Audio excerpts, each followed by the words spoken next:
नमस्कार, आप देख रहे हैं चटपट न्यूज। मैं हूं आपके साथ मुन्ना कुमार शर्मा। आप देखते रहे चटपट न्यूज। आज हम बात करने वाले हैं सरस्वती पुत्र कहे जाने वाले भोजपुरी के superstar power star Pawan Singh के बारे में। जी हां, आज पवन सिंह का बर्थडे भी है। आज पवन सिंह के बर्थडे के दिन गाना रिलीज हुआ है, 5 के नाची आई है। आखिर किसके तरफ इशारा है? ये कौन है 5 के नाची आई है?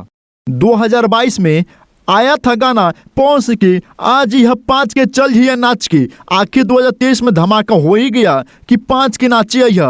विनय बिहारी सच में कहते हैं कि दोनों के पास पैसा है, एगो साढ़ है तो एगो भैंसा है। आखिर विनय बिहारी के कहना गलत नहीं है, सच ही है।